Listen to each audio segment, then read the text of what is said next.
Okay, good afternoon. Welcome to the Legacy Cast. This is James Snow's Legacy podcast, and I'd like to welcome Donnie Boivin, Marine Corps veteran, to our program. Thank you for being here with me today, Donnie. Absolutely, brother. Thanks for having me on your show, man. Well, it's a pleasure and an honor. And I'd like to kind of get started with some of the general questions I asked some of my guests. What does having a legacy mean to you, my friend? Oh, I love the question. For me, a legacy is what's left behind when you're no longer here. I really think that your time you get to spend on this rock doesn't end just because you walked away from it all. So it's kind of that. What are they going to write on you on your gravestone when you're out of here? What are you leaving behind so that your loved ones are taken care of on their journey as they continue on? And it's whether that's money, whether that's possessions, whether that's a story, whether it's a personal brand, it's all those things culminated into what made you a badass while you're here and what's going to continue to make you a badass when you're gone. Well, and that's a pretty outstanding answer, actually. How do you feel that is an important consideration, though? Do you feel that it is? Well, I think if people don't look at brand building, if they don't look at their life as a story or as a journey, then they're going to have a tough go in general as far as where they're heading and what they're doing. But in terms of the point of this podcast is everything is leading up to what is your legacy? What do you leave behind? And I think a lot of people don't think about, how they're going to take care of their family when they're no longer here, or they don't think about, their personal brand and their time here. So they're moving through life in just this muck and mire, not even taking any thoughts into what or where this is all leading them. Yeah, and I totally agree. How would you say that you correlate that into what you do as a business, Donnie? Well, I think I'm just a badass in general, but, for me, I believe that we all are on a journey, and everything we do in life is helping us on that journey, whether it's where we're heading, where we're going, what we're doing. And I think that because of it being a journey, that our experiences along the way are shaping us to who we're going to become and who we're growing into. And I think for me, my legacy is going to be, left beyond, financial means. It's going to be more of impact on the world and the change in lives, whether it be through my speaking engagements, whether it be through my podcast, whether it be through books and things I write and the stories I tell. I think that my legacy is going to be legendary in the fact that I get the opportunity that a lot aren't afforded to impact as many lives as possible through the various outlets that I reach my people, my audience, my tribe. Yeah, and I absolutely agree with you. And I like how you put it, that it's kind of a story, because to me, it's very similar to, we tell stories, kind of with part of my heritage. I'm part Native American. And so, through storytelling, that's how we sort of become immortal almost. Absolutely. That your story is passed on from generation to generation to generation. So it's not just a financial legacy, but it's what have you done here? What mattered to you? What was, what things did you believe? What kind of change did you affect in society? And those stories are told from generation to generation. So it's very important to me, personally, to do that. And I really like how you were putting it, that's something that you put into yourself, both on a personal and a business level. Absolutely. Absolutely. And speaking of business, if you were to think about your business and its future from a CEO standpoint, what would you say that the three things are that keep you up at night the most?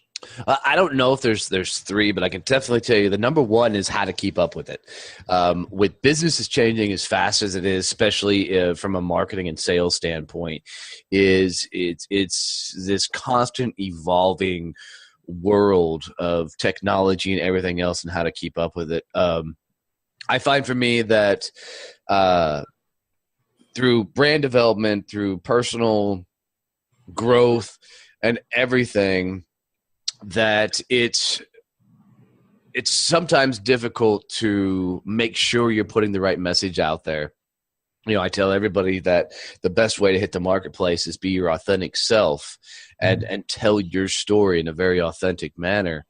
And sometimes that means getting really raw and telling the things that you normally wouldn't say in the marketplace.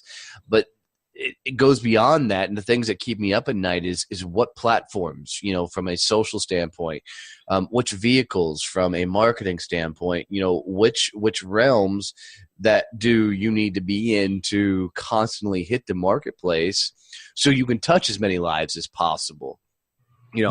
I'm a firm believer that everybody is innately a badass. They just don't know how to unleash it. And so, by me helping people discover that inner badass so they can go for it in life, and do the things they want to do, is my point and goal and purpose.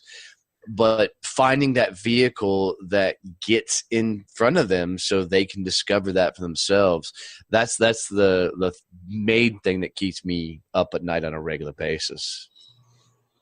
Cool. Very, very well put. Very well put. So do you believe it's important that people create some sort of a strategy for themselves and their business, from what you're saying? I think for me that my business is myself.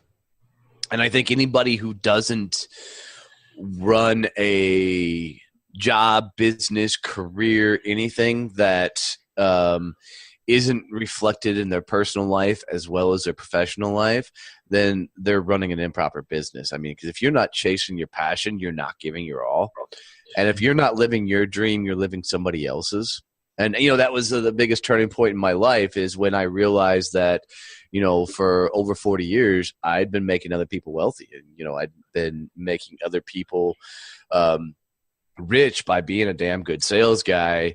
But I was creating their wealth versus my own, and I was chasing their dreams versus my own. So once I came to the realization that I had to create something that was innately me, that I could take to the marketplace, then life got a lot more fun, and life got more enjoyable. So yeah, you can't separate the two. They've got to become one. In the words of one of my mentors, is your business has to become your lifestyle. And it's because you're doing it so well and you love it so much that they're intertwined and they become one. Yeah, it's like the analogy that we've all heard, that when you do what you love, you never really work a day in your life. Absolutely. Yeah, absolutely. I think a lot of people are going through life with blinders on, and they think this is all life has to offer them. This is all they get. This is their lot in life. And, I think people are scared to step out and go for it. And if they would just realize that, if they just grab life by the horns and run with it, a lot of cool things would happen. Sure. Yeah, you're on point on that one. What do you think the most common reason is that entrepreneurs would fail or just simply give up? I think they're risk adverse. I don't think enough people take risks in their personal lives or in their business.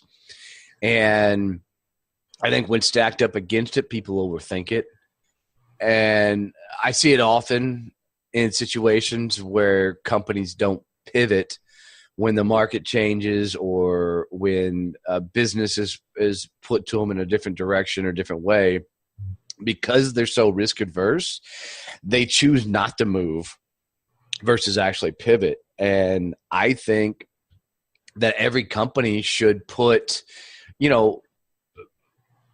out of bounds lines, if you will, as far as decision processes go, is what's that point where you'll pull back and you won't push any further, but what are those guideposts or whatever that you can take risks, and you can do the things. I'm a completely fly by the seat of the pants type of guy, and I'd rather dive in and have it blow up, because I know if it blows up, I'm just going to learn so much more from that experiences versus not taking a leap in the first place. And that's why I love sitting on boards and going into corporate situations and dealing with their executive team, because I'm the first one that's going to tell them, quit doing it that way just because you've been doing it that way for years. It's time to change it up, time to go a different direction. So the biggest thing that does screw entrepreneurs up is the inability to take a risk. Yeah, and I agree with you. That risk and that fear, can be crippling, especially in business. What would you say that specific roadblocks would be that you would advise a new entrepreneur to watch out for? Watch your cash flow. I think the biggest thing that the two biggest mistakes I've seen entrepreneurs do, one is they walk away from a lucrative career and just put up a flag and say, now I'm a business owner, and they have no income coming in. I think that's one of the stupidest moves you can do. It's exactly what I did with my business, and holy shit, that was a learning experience, because everything becomes an innate grind really quickly, and you're amped up because, I went from being a partner in a 7-figure business to zero income. Right. And having to scale that back up again took a lot of damn work, and tenacity and fortitude. So I would tell everybody that if you've been working a job for years and now you want to jump on this little new stupid ass bandwagon of being an entrepreneur, which is crazy to me that so many people are jumping out and starting businesses right now because entrepreneur is a new cool thing to do, because they believe they're going to be a millionaire overnight. I would tell you to start some sort of side gig first, and keep a revenue stream coming in while you build whatever business you're building. And then second fold, I would tell you to manage your cash flow. If you don't have regular money coming in, you're going to have regular money going out. And if you can't balance those two, you don't have a business. So. Yeah, you're absolutely right. So what kind of support or resource do you think that a budding entrepreneur should look for first that positions themselves best for success? I think we all become our influences. So, the phrase always gets thrown around that you become, the 5 people you surround yourself with. And it actually goes beyond that. You become whatever you're influenced by. So it's your 5 people you surround yourself with, but it's also the books you read, the things you're listening to, whatever you're consuming on a regular basis is shaping you to who you become. So every entrepreneur needs a mentor that they're going to for advice, potentially a coach. And even though I'm a coach, I find there's a lot of really shitty coaches out there that couldn't hack it in the real world. So now that they're trying to be a coach, but most of them can't sell, so they're being a coach out of desperation.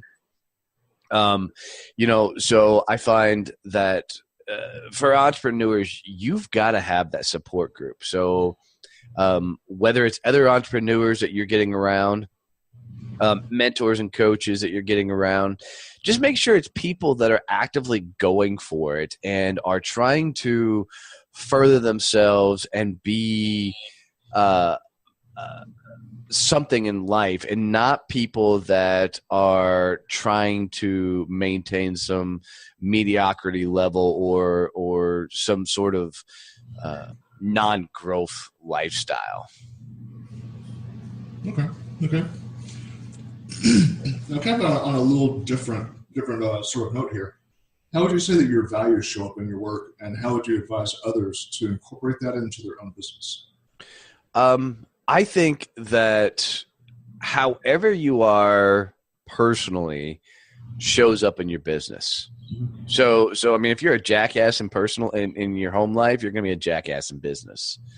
And authenticity is the king of everything.